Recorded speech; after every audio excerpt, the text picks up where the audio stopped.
بسم الله الرحمن الرحيم.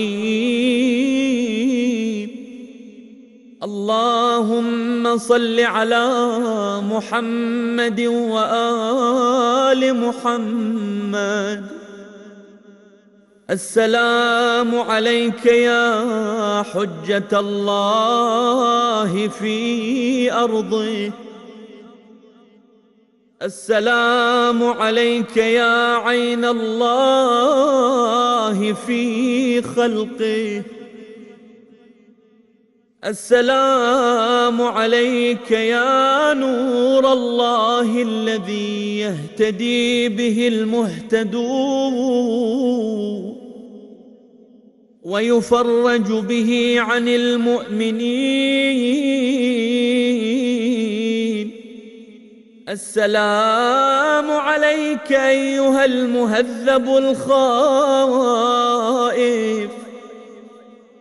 السلام عليك أيها الولي الناصح، السلام عليك يا سفينة النجاة،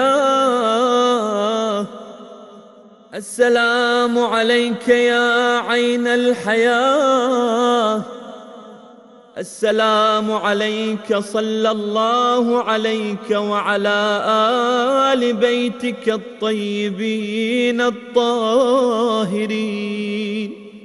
السلام عليك عجل الله لك ما وعدك من النصر وظهور الأمر. السلام عليك يا مولاي، أنا مولاك عارف بأولاك وأخراك،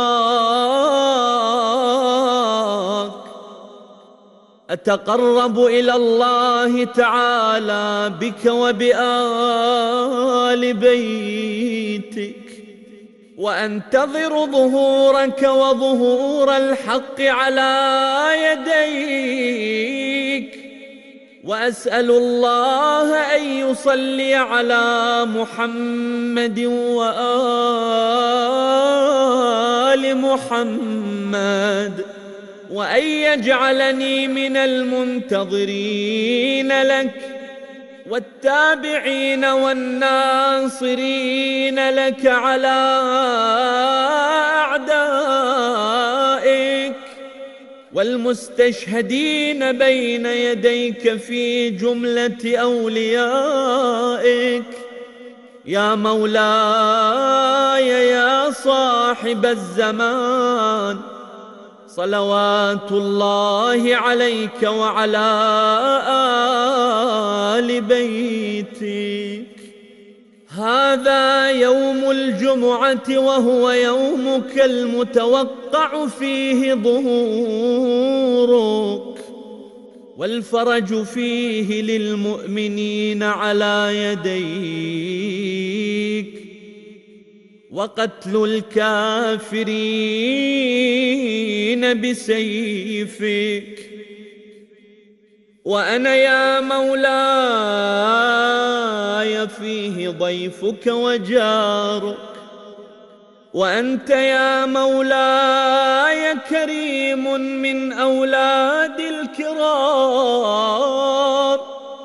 ومأمور بالضيافة والإجارة، فأضفني وأجرني صلوات الله عليك وعلى أهل بيتك الطاهرين.